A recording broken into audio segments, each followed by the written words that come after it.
పశ్చిమ గోదావరి జిల్లాలోని కీలకమైన పోలవరం నియోజకవర్గంలో జనసేన అభ్యర్థిగా పోటీ చేసిన తనకు అపూర్వ విజయం అందించిన ప్రజలకు తనపై నమ్మకంతో టికెట్ ఇచ్చి ప్రోత్సహించిన పవన్ కళ్యాణ్కు ఎప్పటికీ రుణపడి ఉంటానని ఎమ్మెల్యే చెర్రి బాలరాజు స్పష్టం చేశారు. పోలవరం నిర్వాసితులకు న్యాయం జరిగేటట్లు కృషి చేస్తానని పవన్ కళ్యాణ్, చంద్రబాబు, మోడీ ఆధ్వర్యంలో వచ్చేటువంటి 3 ఏళ్లలో పోలవరం ప్రాజెక్టు పూర్తి చేస్తామన్నారు.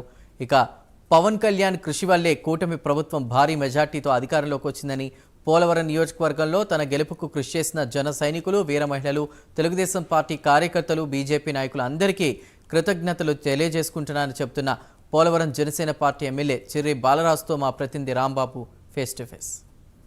పోలవరం ఎమ్మెల్యేగా విజయం సాధించే రికార్డు సృష్టించారు చెర్రి బాలరాజు. ఒక సామాన్య కార్యకర్తగా ఉన్న బాలరాజుకి పవన్ కళ్యాణ్ టికెట్ ఇవ్వటం, 2019లో ఓడిపోయినప్పుడు కూడా పట్టుదలగా నియోజకవర్గంలో ప్రతి నిత్యం తిరుగుతూ ప్రతి గ్రామం తిరుగుతూ ప్రతి వ్యక్తిని కూడా కలుస్తూ ఖచ్చితంగా జనసేనకు ఓటేయండి అని కూడా తిరుగుతూ జరిగింది. అదే రకంగా ప్రజా సమస్యలపైన పోరాటం కూడా చేస్తూ వచ్చారు. తర్వాత కూటమి కలిసిన తర్వాత తెలుగుదేశం, జనసేన, బీజేపీ కూటమికి ఓటేయండి అంటూ కూడా తిరుగుతూ నాకు ఇక్కడ ఏదైతే ఈ గిరిజన ప్రాంతంలో మీతో పాటు ఉండే గిరిజన సోదరుణ్ణి నన్ను గెలిపిస్తే ఖచ్చితంగా ఈ ప్రాంతం అభివృద్ధి చేస్తానంటూ కూడా ప్రజల్లోకి వెళ్తాం. ఈ ప్రాంత వాసులందరికీ కూడా ఇతను బాలరాజు మన ఇంట్లో ఓడే అన్న భావన కలిగించినట్లుగా చేయడంతో మొన్న జరిగిన ఎన్నికల్లో ఘన విజయం సాధించి పోలవరం ఎమ్మెల్యేగా గెలుపొందిన చెర్రి బాలరాజు మనతో ఉన్నారు. ఆయన అడిగి తెలుసుకునే ప్రయత్నం చేద్దాం. సార్, మీరు చెప్పండి, ఒక సామాన్య కార్యకర్తగానే పనిచేస్తూ ఈరోజు ఎమ్మెల్యే అవడానికి ప్రజలు మీకు ఎలా ఓట్లేసి గెలిపించడం, మీరు ఎలా ఫీల్ అవుతున్నారు అసలు? ముందుగా నాకు టికెట్ కేటాయించినటువంటి పవన్ కళ్యాణ్ గారికి, చంద్రబాబు నాయుడు గారు, మోదీ గారికి ముందుగా నా నమస్కారాలు తెలియజేస్తున్నాను. అలాగే ఈరోజు నాపై ఏదైతే నమ్మకం పెట్టుకున్నారో పోలవరం నియోజకవర్గ ప్రజలకి, వారందరికీ కూడా నా హృదయపూర్వక నమస్కారాలు తెలియజేస్తున్నాను. 2019 నుంచి ఏదైతే 2019లో పవన్ కళ్యాణ్ గారు ఆ రోజు టికెట్ ఇచ్చారు, ఆ రోజు నుంచి కూడా ఓడిపోయినా కూడా ఏ ఒక్క రోజు కూడా అలుపెరగని ప్రయాణం, సమస్యలపై పోరాటం చేయటం జరిగింది.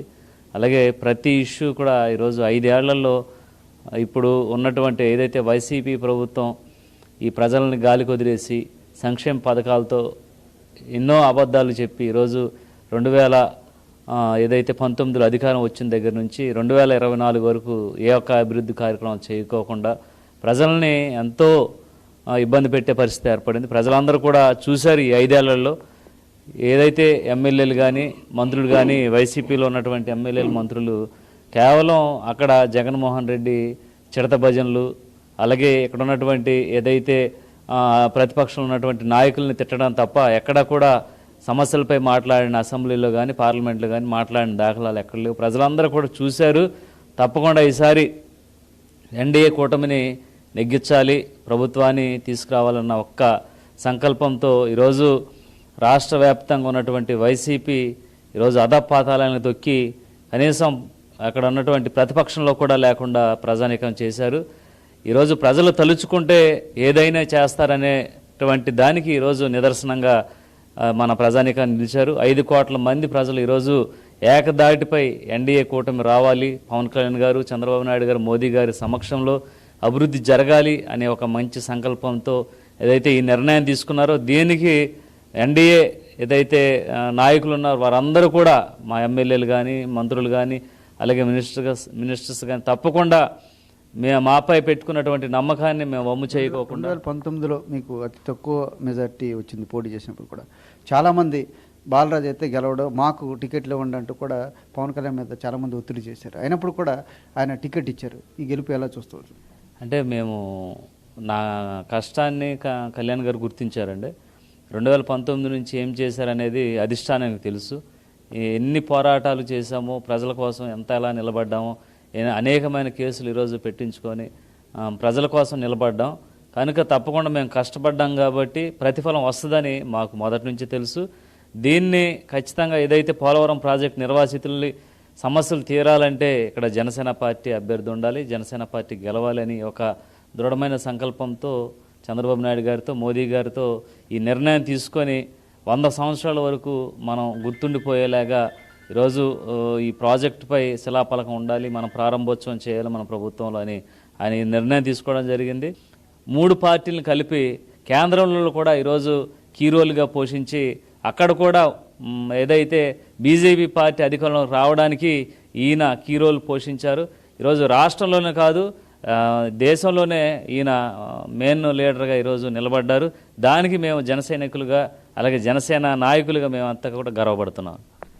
ఇలా చూసుకుంటే ఎవరైతే పవన్ కళ్యాణ్ మొదటి నుంచి చెప్పినప్పుడు వైసీపీ దుర్మార్గ పాలన అంతం చేయడం కోసం ఓట్లు చెల్లకుండా ఎలా ప్రయత్నం చేశారో, ఎన్ని ఇబ్బందులు పడ్డారనేది అందరికీ తెలుసు. అలాగే కూడా 21 సీట్లు తీసుకున్నప్పుడు, తక్కువ సీట్లు తీసుకున్నప్పుడు కూడా పూర్తి స్థాయిలో 100కు 100% గెలిచి కీ రోల్ పోషించారు. ఈరోజు కూటమిలో కీ రోల్ పోషించడం కాకుండా అటు రాష్ట్రంలో ప్రజల మనసులు దోచుకోవడం కాకుండా సాక్షాత్తు ప్రధాని మోడీ మనసు కూడా దోచుకున్నారు. మేమంతా ఆనందపడుతున్నాం, గర్వపడుతున్నాం. అలాగే 2027 నాటికల్లా ఖచ్చితంగా పోలవరం పూర్తి చేస్తాం. దానికి ముందే నిర్వాసితులకి ఖచ్చితంగా ఇచ్చిన మాట ప్రకారం వాళ్ళకి నిర్వాసితులకి పూర్తి స్థాయిలో ప్యాకేజ్ అందేటట్లు న్యాయం చేస్తూ ఉంటున్నారు పోలవరం ఎమ్మెల్యే చెర్రి బాలరాజు. జంగారెడ్డిగూడ నుంచి కెమెరామెన్ దాస్తో రాంబాబు, ప్రైమ్9 న్యూస్.